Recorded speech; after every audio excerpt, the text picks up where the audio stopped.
Welcome back, everybody. Today, chapters 9 and 10 of Treasure Island. Let me double check that my video is recording. Yes, it is. All right, let's begin. Chapter 9, Powder and Arms.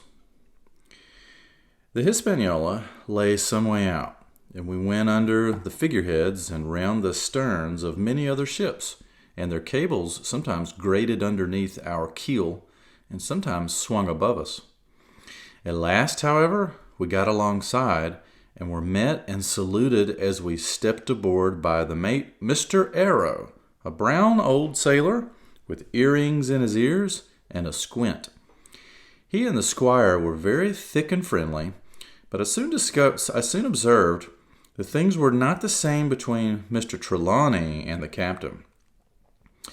This last was a sharp-looking man, who seemed angry with everything on board, and was soon to tell us why, for we had hardly gotten down into the cabin when a sailor followed us. "Captain Smollett, sir, axing to speak with you," said he. "I'm always at the captain's order. Show him in," said the squire. The captain, who was close behind the messenger, entered at once and shut the door behind him. "Well, Captain Smollett, what have you to say?" All well, I hope. All shipshape and seaworthy." "Well, sir," said the captain, "better speak plain, I believe, even at the risk of offense. I don't like this cruise. I don't like the men, and I don't like my officer. That's short and sweet." "Perhaps, sir, you don't like the ship?" inquired the squire, very angry as I could see. "I can't speak as to that, sir, not having seen her tried," said the captain. "She seems a clever craft, more I can't say." "Possibly, sir, you may not like your employer either," says the squire. But here Dr. Livesey cut in. "Stay a bit," said he, "stay a bit. No use of such questions as that but to produce ill feeling. The captain has said too much, or he has said too little, and I'm bound to say that I require an explanation of his words. You don't, you say, like this cruise. Now, why?" "I was engaged, sir, on what we call sealed orders, to sail this ship for that gentleman where he should bid me," said the captain. "So far, so good. But now I find that every man before the mast knows more than I do. I don't call that fair, now do you?" "No," said Dr. Livesey, "I don't." "Next," said the captain, "I learn we are going after treasure. Hear it from my own hands, mind you. Now, treasure is ticklish work. I don't like treasure voyages on any account, and I don't like them above all when they are secret, and when, begging your pardon, Mr. Trelawney, the secret has been told to the parrot." "Silver's parrot?" asked the squire. "It's a way of speaking," said the captain. "Blabbed, I mean. It's my belief neither of you gentlemen know what you are about, and I'll tell you my way of it, life or death, and a close run." "That is all clear, and I dare say true enough," replied Dr. Livesey. "We take the risk, but we are not so ignorant as you believe us. Next, you say you don't like the crew. Are they not good seamen?" "I don't like them, sir," returned Captain Smollett. "And I think I should have the choosing of my own hands, if you go to that." "Perhaps you should," replied the doctor. "My friend should perhaps have taken you along with him. But the slight, if there be one, was unintentional. And you don't like Mr. Arrow?" "I don't, sir. I believe he's a good seaman, but he's too free with the crew to be a good officer. A mate should keep himself to himself, shouldn't drink with the men before the mast." "Do you mean he drinks?" cried the squire. "No, sir," replied the captain, "only that he's too familiar." "Well, now, and the short and long of it, captain?" asked the doctor. "Tell us what you want." "Well, gentlemen, are you determined to go on this cruise?" "Like iron," answered the squire. "Very good," said the captain. "Then, as you've heard me very patiently saying things that I could not prove, hear me a few more words. They are putting the powder and the arms in the forehold. Now, You have a good place under the cabin. Why not put them there? First point. Then you're bringing 4 of your own people with you, and they tell me some of them are to be berthed forward. Why not give them the berths here beside the cabin? Second point. Any more? Asked Mr. Trelawney. One more, said the captain. There's been too much blabbing already. Far too much, agreed the doctor. I'll tell you what I've heard myself, continued Captain Smollett. That you have a map of an island, that there's crosses on the map to show where treasure is, and that the island lies... And then he named the latitude and longitude exactly. I never told that, cried the squire, to a soul. The hands know it, sir, returned the captain. Livesey, that must have been you or Hawkins, cried the squire. It doesn't matter who it was, replied the doctor, and I could see that neither he nor the captain paid much regard to Mr. Trelawney's protestations. Neither did I, to be sure. He was so loose a talker, yet in this case I believe he was really right, and that nobody had told the situation of the island. Well, gentlemen, continued the captain, I don't know who has this map, but I make it a point it shall be kept secret even from me and Mr. Arrow.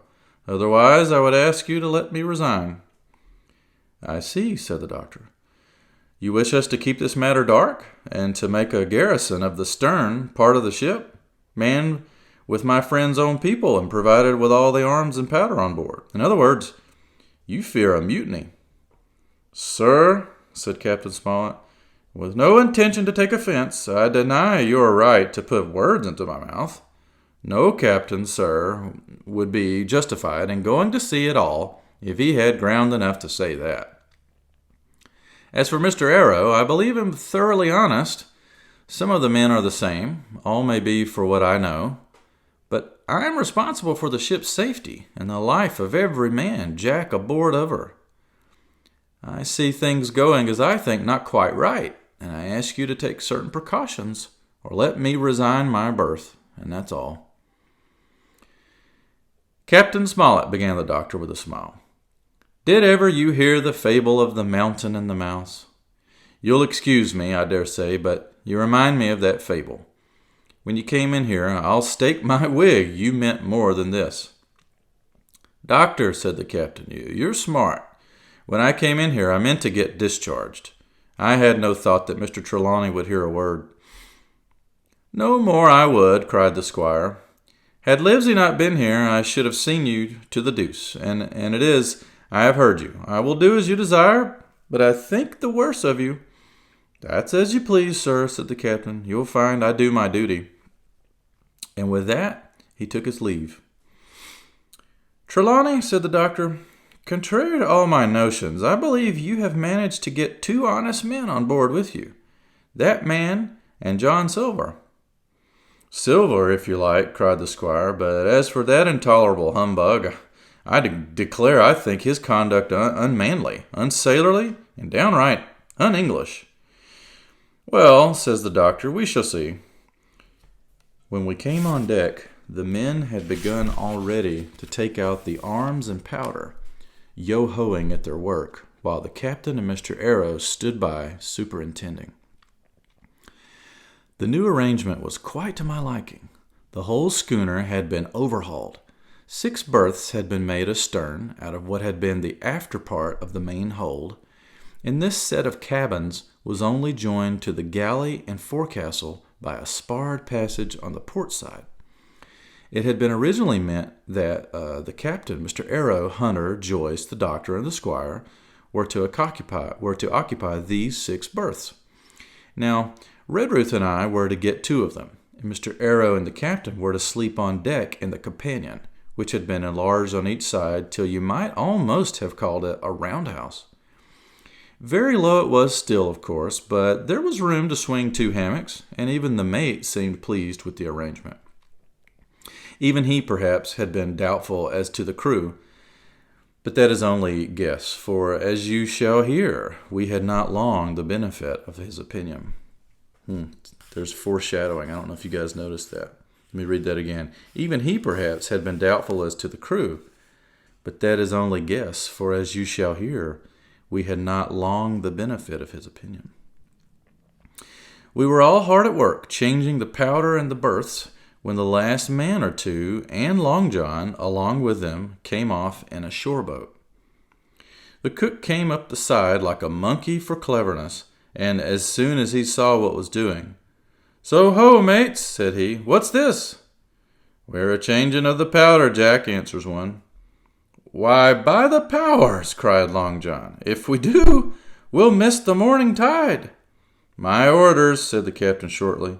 "You may go below, my man. Hands will want supper." "Aye, aye, sir," answered the cook, and touching his forelock, he disappeared at once in the direction of his galley. "That's a good man, Captain," said the doctor. "Very likely, sir," replied Captain Smollett. "Easy with that, men, easy." He ran on to the fellows who were shifting the powder, and then suddenly observing me examining the swivel we carried amidships, a long brass 9. "Here, you ship's boy," he cried. "Oh, out o' that! Off with you to the cook and get some work." And then as I was hurrying off, I heard him say quite loudly to the doctor, "I'll have no favorites on my ship." I assure you I was quite of the squire's way of thinking, and hated the captain deeply. Chapter 10. The Voyage. All that night we were in a great bustle, getting things stowed in their place, and boatfuls of the squire's friends, Mr. Blandley and the like, coming off to wish him a good voyage and a safe return. We never had a night at the Admiral Benbow when I had half the work, and I was dog-tired when, a little before dawn, the boatswain sounded his pipe, and the crew began to man the capstan bars. I might have been twice as weary, yet I would have left the deck. All was so new and interesting to me. The brief commands, the shrill note of the whistle, the men bustling to their places in the glimmer of the ship's lanterns. "Now, barbecue, tip us a stave," cried one voice. "The old one," cried another. "Aye, aye, mates," said Long John, who was standing by with his crutch under his arm, and at once broke out in the air in words I knew so well. 15 men on the dead man's chest," and then the whole crew bore a chorus, "Yo ho ho, and a bottle of rum." And at the third ho, drove the bars before them with a will. Even at that exciting moment, it carried me back to the old Admiral Benbow in a second, and I seemed to hear the voice of the captain piping in the chorus. But soon the anchor was short up. Soon it was hanging, dripping at the bows. Soon the sails began to draw, and the land and shipping to flit by on either side, and before I could lie down to snatch an hour of slumber, the Hispaniola had begun her voyage to the Isle of Treasure. I'm not going to relate that voyage in detail. It was fairly prosperous. The ship proved to be a good ship. The crew were capable seamen, and the captain thoroughly understood his business. But before we came the length of Treasure Island, 2 or 3 things had happened which required to be known. Mr. Arrow, first of all, turned out even worse than the captain had feared. He had no command among the men, and people did what they pleased with him. But that was by no means the worst of it. For after a day or 2 at sea, he began to appear on deck with hazy eye, red cheeks, stuttering tongue, and other marks of drunkenness. Time after time he was ordered below in disgrace. Sometimes he fell and cut himself. Sometimes he lay all day long in his little bunk at one side of the companion. Sometimes for a day or 2 he would almost be sober and attend to his work, at least passably. In the meantime, we could never make out where he got the drink. That was the ship's mystery. Watch him as we pleased, we could do nothing to solve it. And when we asked him to his face, he would only laugh if he were drunk, and if he were sober, deny solemnly that he had ever tasted anything but water. He was not only useless as an officer, and a bad influence amongst the men, but it was plain that at this rate he must soon kill himself outright. So nobody was much surprised, nor very sorry, when one dark night, with a head sea, he disappeared entirely and was seen no more. "Overboard!" said the captain. "Well, gentlemen, that saves the trouble of putting him in irons." But there we were, without a mate, and it was necessary, of course, to advance one of the men. The boatswain, Job Anderson, was the likeliest man aboard, and though he kept his old title, he served in a way as mate. Mr. Trelawney had followed the sea, and his knowledge made him very useful, for he often took a watch himself in easy weather. And the coxswain, Israel Hands, was a careful, wily, old, experienced seaman who could be trusted at a pinch with almost anything. He was a great confidant of Long John Silver, and so the mention of his name leads me on to speak of our ship's cook, Barbecue, as the men called him.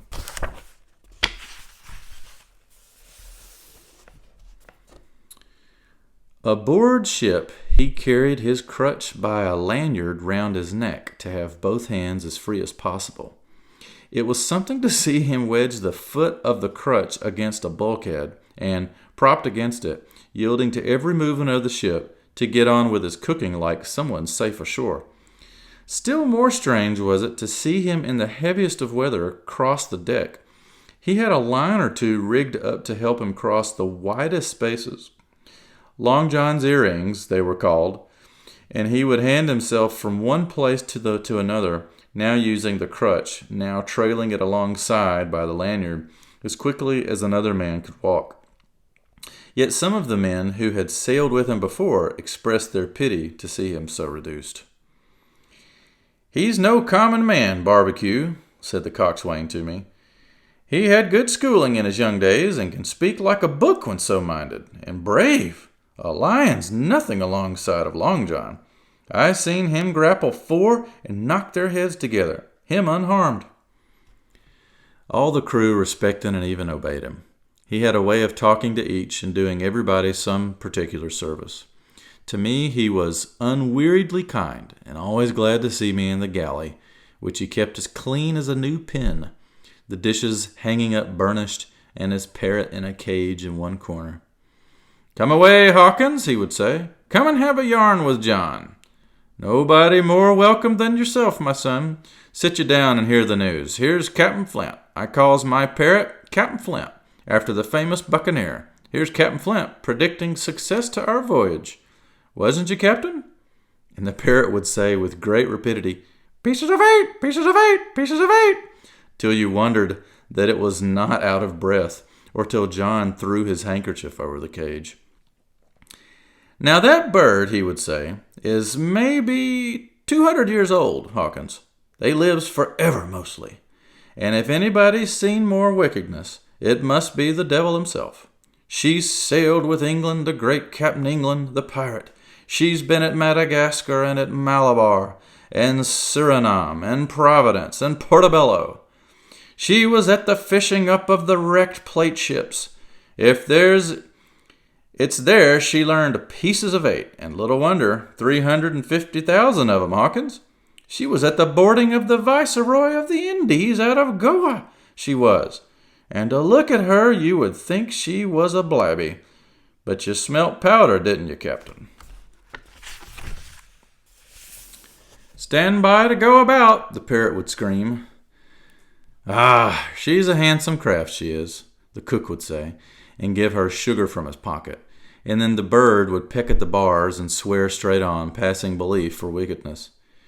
"There," John would add, "you can't touch pitch and not be mocked, lad. Here's this poor old innocent bird of mine, swearing blue fire, and none the wiser, you may lay to that." She would swear the same, in a manner of speaking, before chaplain. And John would touch his forelock with a solemn way he had, and that made me think he was the best of men. In the meantime, Squire and Captain Smollett were still on pretty distant terms with one another. The Squire made no bones about the matter.